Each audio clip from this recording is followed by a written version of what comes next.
Bonjour à tous et bienvenue dans ce nouvel épisode de Vivez la Vendée. On est à La Réorte et on est avec Françoise. Bonjour Françoise. Bonjour Anaïs. Alors tu es donc artiste depuis une quinzaine d'années et tu proposes des cours de peinture dans plusieurs communes, notamment dans les campagnes en Vendée. Est-ce que c'est bien ça ? Oui, tout à fait, c'est exactement ça. Et donc là, plus particulièrement ici, nous sommes à l'atelier Réortais. Donc l'atelier reçoit des adultes, reçoit des enfants et des ados. Et dans les autres petits villages, on est dans le même processus avec des adultes, des enfants et des ados. Et moi là, je suis venue parce que j'étais quand même curieuse de savoir si c'est compliqué de répandre l'art dans les lieux moins... C'est pas la ville quoi. Est-ce que c'est plus compliqué ou pas ça ? Oui, tout à fait. C'est plus reculé. Voilà, c'est le plus reculé. Donc, au lieu de faire venir les élèves, c'est plus facile évidemment que je me déplace. Mais là, à La Réorte, avec très très épaulé par la mairie, effectivement, qui est vraiment derrière au niveau com, etc. Donc, on fait venir les élèves qui sont, je dirais, parfois retraités, parfois plus jeunes. On est passionné, on a envie de connaître, on est curieux surtout. Et je dirais le principe de l'atelier en campagne, c'est de donner ce réflexe d'aller évidemment plus facilement dans les expositions, dans les ateliers, pousser la porte de l'atelier pour pouvoir réaliser ses envies artistiques. Donc moi, quand je suis arrivée en Vendée, c'est vrai que depuis donc au moins 5 ans, j'ai vu une évolution, alors que ce soit dans les expositions, dans la création d'ateliers, dans l'ouverture des portes ouvertes des artistes. Ça vient de plus en plus et je pense que ça va devenir chez chacun un réflexe en fait. Et ça, c'est peut-être lié au Covid, lié à des actions politiques, je ne sais pas, des mesures. Je pense que le fait d'avoir été brimé, manque de liberté au niveau du Covid, je pense que ça a déclenché aussi chez certains en disant maintenant je vais faire ma passion, c'est le moment. Comment tu es venue à ce cours de peinture-là ? Est-ce que pour toi ça manquait vraiment dans la ville ?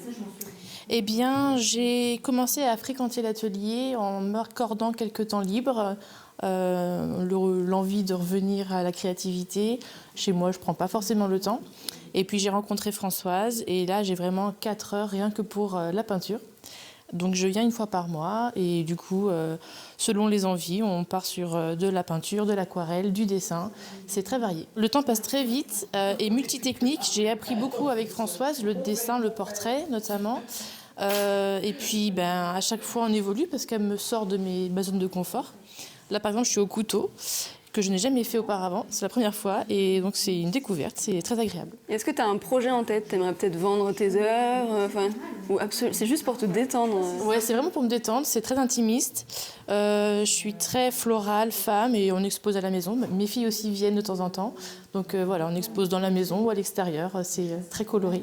Est-ce que tu peux nous parler un peu plus des cours en eux-mêmes ? En quoi ça consiste ? Donc en fait, les cours sont vraiment à la carte. Donc, où les élèves viennent avec un projet, et on va travailler ce projet de A jusqu'à Z, et je vais apporter des conseils, des astuces, des petites techniques. Soit on vient découvrir une technique, donc là, par contre, on va travailler certainement sur un thème, mais une technique bien particulière. Donc c'est sur demande en fait. C'est vraiment à la carte. Oui. L'atelier n'a pas d'abonnement. On peut venir toutes les semaines, on peut venir tous les 15 jours, tous les mois. On vient travailler à fond un projet et ensuite on arrête et on revient.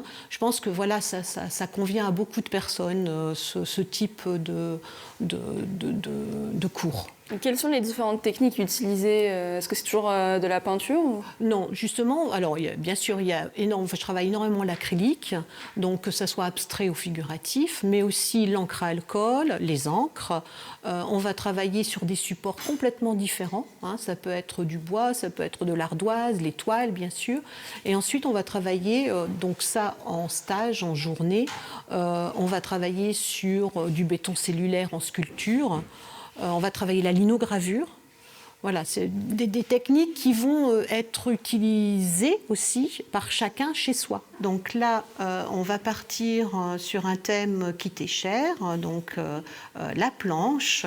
Planche de surf. La planche de surf. Donc là, c'est une craie et je fais mon petit dessin que tu m'as fait. Voilà. Donc là, tu vas pouvoir représenter ta planche de surf à la craie, comme ça tu pourras gommer si jamais le trait est un peu... Ah ça c'est très sympa. C'est une tâche. Oui, et bien il faut sublimer la tâche. Tu vois, et on n'a pas d'erreur en art. Donc cette tâche elle est superbe, tu vas pouvoir en refaire quelques-unes.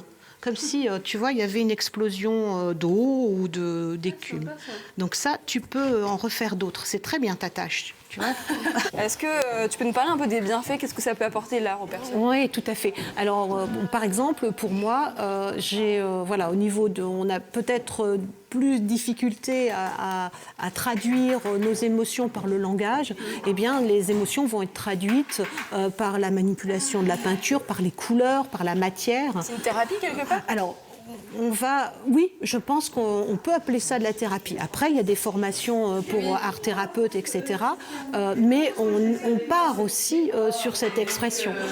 Énormément d'artistes arrivent à traduire leur façon d'être, leur émotion par justement leur façon de peindre, leur façon de sculpter. J'ai eu des enfants autistes et bon, la parole est difficile, le contact est difficile, le regard est difficile et par la manipulation, on voit ces émotions de tristesse ou ces émotions de colère par les couleurs, par les gestes. C'est très gestuel la peinture.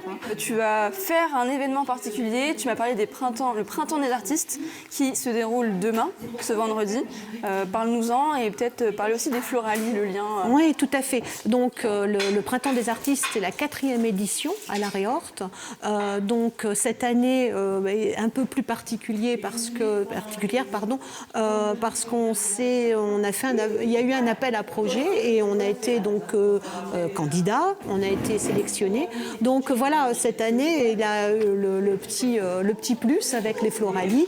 Donc ce printemps des artistes, effectivement, comme tu disais, c'est toute la semaine du vendredi à vendredi 12 avril. Donc avec une exposition donc d'art avec 12 artistes de tout univers, sculpteurs, peintres, aquarellistes, mosaïstes, donc qui vont vraiment présenter leur univers. Mais écoute, merci Anaïs, c'était vraiment un plaisir et n'hésite pas, si tu dois finir, tu viens quand tu veux. Allez, parfait, merci.